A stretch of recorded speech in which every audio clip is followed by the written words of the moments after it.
Ladies and gentlemen, the picture that you're about to see is to give you a better understanding of our widespread problems in this, the first global war.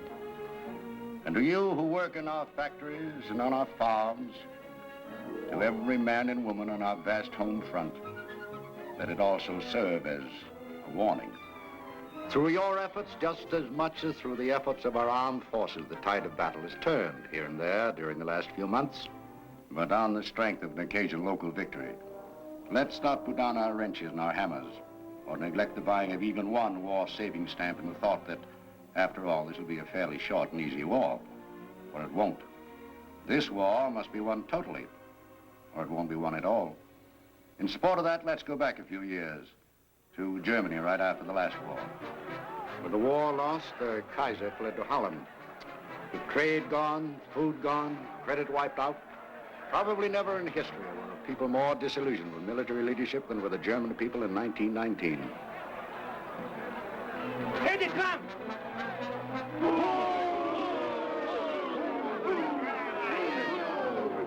What's this? Have they gone insane? Pay no attention to them.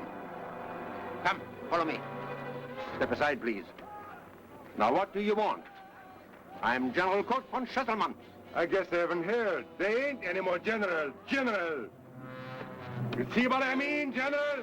The people are giving the orders from now on. From now on, you're just Chesselmann. Not one Chesselmann. Just Chesselmann. Go ahead, boys. Pull up the tinware. Clean them up. You'll get 20 years for this. To some of the returning Prussian war makers, like von Schesselmann, Germany's eclipse as a major military power was more than they could endure.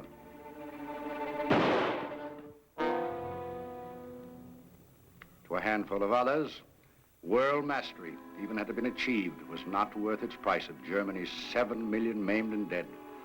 And they were the ones who urged a future built on peace and self-government, on industrial rather than military lines.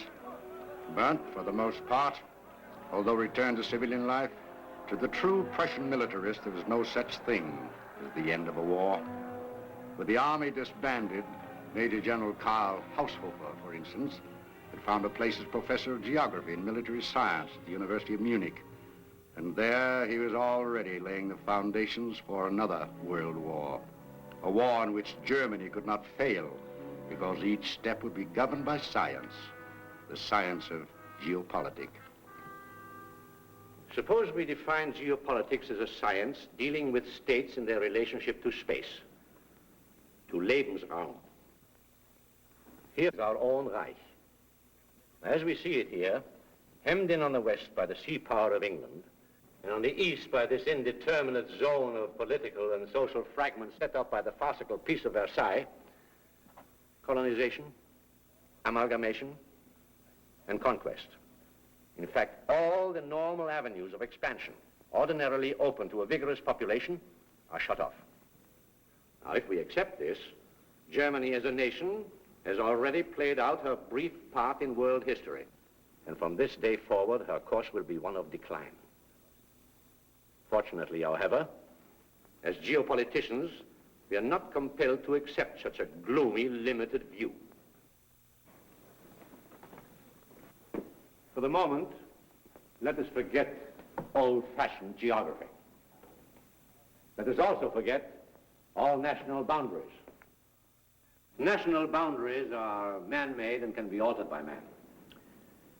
On this global projection, showing Germany in relationship to the world around her, let us think only in terms of large spaces, of continents and oceans. The world today resolves itself into only two elements, land and water.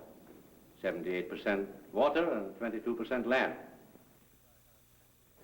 Germany, by her central location, is the natural hub of the biggest, richest, most heavily populated land area on the globe, here. The area within this crescent.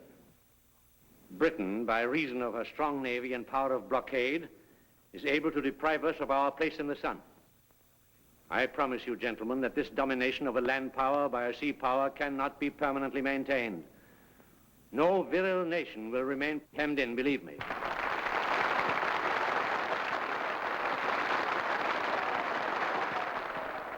That will do, gentlemen. I appreciate your spirit, and when the time comes, we will all play our part. But in order to rule the world, we must first conquer it. The rest of the world was sick of war in 1919. And by almost universal accord, we were scrapping once and for all the instruments by which war might ever be waged again. Battleships became steel rails. Cannons were smelted down into harvesting machinery. And men were forming the League of Nations, laid the foundation for a world court. And it was during these very years, while the whole world labored to ensure a permanent peace, that Haushofer laid down his master plan for human enslavement. Like Nietzsche, Clausewitz, the 11 Moltke, Scharnhorst, Bismarck, and all the other military minds that had shaped Prussian thinking in the past, his plan commenced with the mastery of Europe. But with geopolitics, Haushofer went farther. With a proper military strategy, Germany could become mistress of the entire globe. These are not empty theories, gentlemen. Consider the Reich not as a nation, but as a geographic organism in space. Like any other living organism, it must grow or it will atrophy and die. To make this growth possible, we must merely work out the military means whereby this geopolitical expansion will be carried out. Suppose we were to unify this vast pivotal area. This would be done by alliances in some cases, by amalgamation and direct conquest in others. By merely expanding landwise, with interior lines of communication and supply always secure from attack, we can easily close all the ports of this enormous world island to the British fleet one by one. And where would sea power be then? Can any navy or any combination of navies blockade a vast geographical area that is sufficient unto itself? Obviously not. And from that derives the geopolitical axiom that whoever rules this pivotal area rules the world. So think about it. And keep on thinking about it. Tomorrow we will take up the political history of the Scandinavian Peninsula. Very military, Rudolph. Very nice. Working as a doorman somewhere after school? No, he's delivering telegrams. Professor Doctor, Yes? don't you recognize me? Rudolph Hess. I was your aide-de-camp for a time during the war. I was told about your class, and Yes, I recognize you, Rudolph. But you'll excuse me if I'm somewhat surprised at your costume. Isn't that the uniform of the beer hall rebel? It is the uniform of the New Germany, Herr Professor Doctor. Is that so? I hadn't heard. You're a dreamer, Herr Professor Doctor. What you need is someone to really sell those theories. Not to just a handful of students, but to the whole people. It will all be there for them to read very shortly when I finish my book. That is not what I mean. You should be associated with a man of action. A friend of mine, in fact. A man I would like very much for you to meet. I have no objection, Rudolph. Bring him around to my study anytime. I'm afraid that would be impossible at the moment. He is in Landsberg prison.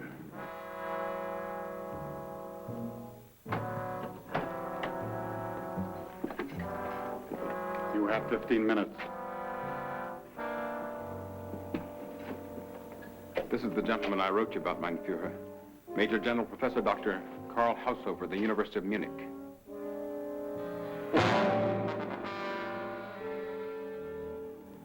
Well, that was the first meeting between Haushofer and Adolf Hitler.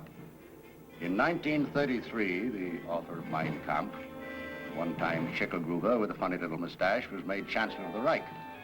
And suddenly, that funny little mustache wasn't funny anymore. Among his first official acts, Hitler made Professor Dr. Karl Haushofer head of the German Academy. And shortly thereafter, geopolitics was lifted out of the classroom to become a servant of the state as the Institute for Geopolitik. With unlimited funds at his disposal, Haushofer presently had over 1,000 employees. Responsible only to Adolf Hitler, he summoned representatives of the Auslandsbureau, the diplomatic corps, and the Gestapo, and with their aid set about forging the only secret weapon that Germany has ever had: information. Information of such scope and detail as has never been possessed by any other aggressor in history. To Norway, for instance, Germany began sending parties of carefree tourists, followers of winter sports, and exchange students to study the language and promote friendly relations. They became great boosters for their hosts, these blonde, blue-eyed harbingers of goodwill, and they sent home picture postcards by the hundreds, especially those featuring such subjects as the Horten Naval Base.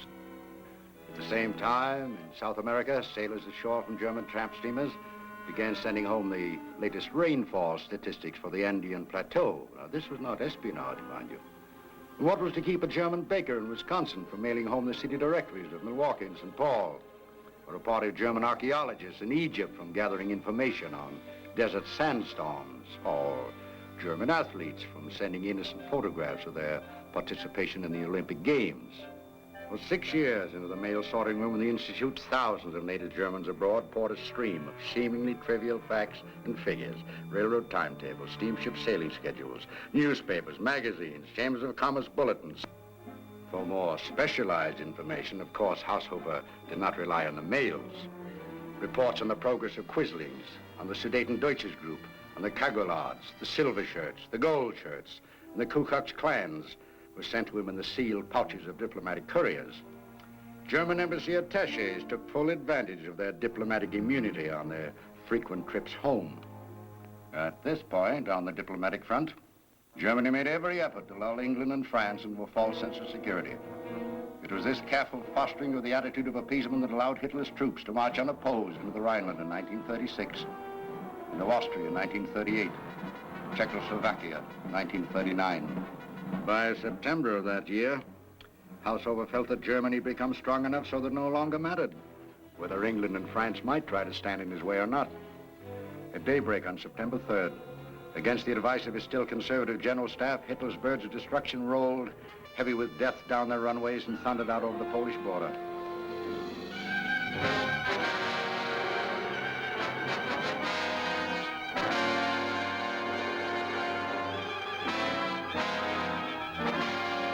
There'll be no rain in Poland during September 1939. In addition to this now famous weather forecast, Haushofer's files furnish knowledge of back roads and river crossings unknown even to the Poles themselves.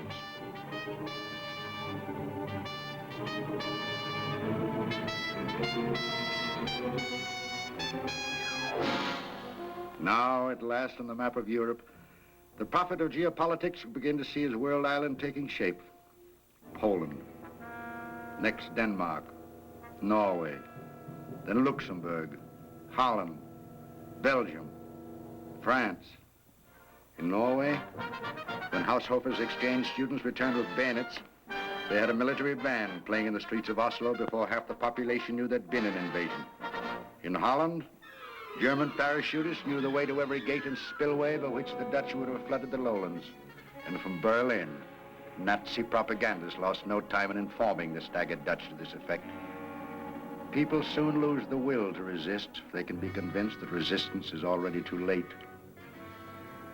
In Belgium, Haushofer's files provided the key to the supposedly impregnable fortifications at Ypres-Emile, and an equal knowledge of the communication system of France materially broke down French morale by clogging all roads with demoralized evacuees, in whose mind remained only one thought: escape. Yugoslavia, Greece, Crete, quick paralyzing actions. And each fresh victory naturally called for its proper celebration at home. Let us not forget the element of profit, gentlemen. By means of a quick victory, we also ensure that all the goods, livestock, industries, and labor resources of the enemy are handed over to us intact. Gentlemen. Heil Hitler. Heil Hitler! Tomorrow, we rule the world.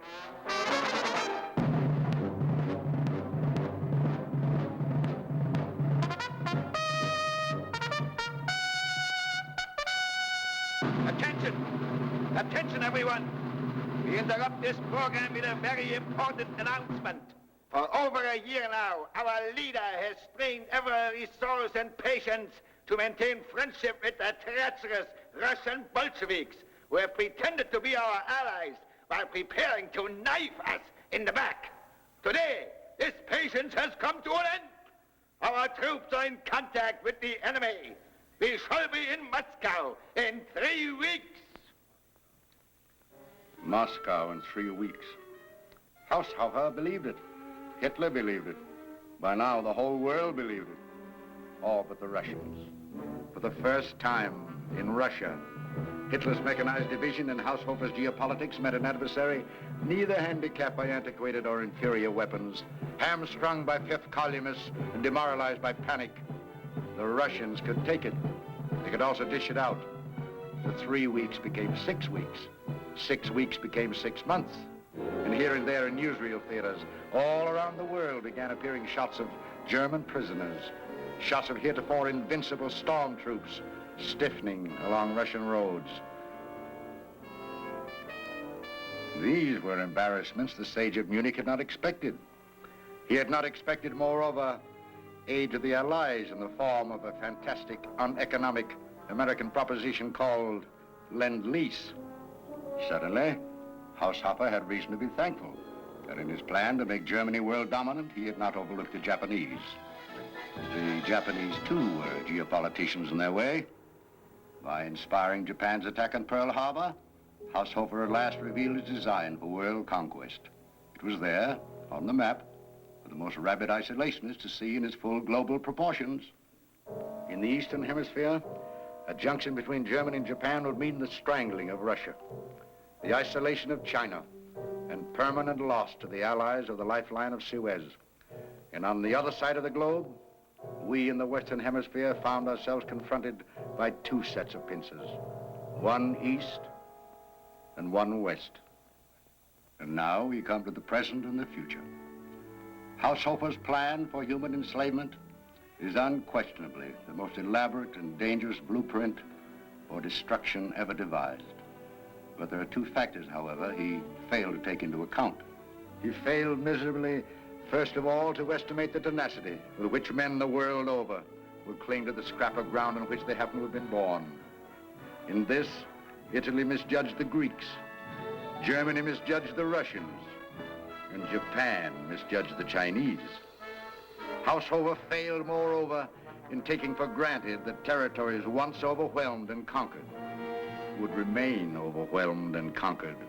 In Norway and in Denmark and Holland, in Poland, Belgium and France, hostages may be taken and prisoners executed, but each day some secret hand stabs another sentry, derails another train, or plants another bomb.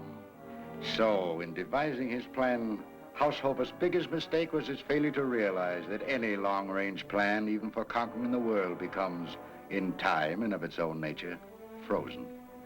It can, in other words, be figured out. And it's because of this that our strategists are no longer fighting a purely defensive war. Across the Pacific, across the Atlantic, in the frozen north and the tropic south, by land, sea, and by air from Alaska to the Mediterranean, Americans, Russians, Chinese, Englishmen, Canadians, free French, Australians.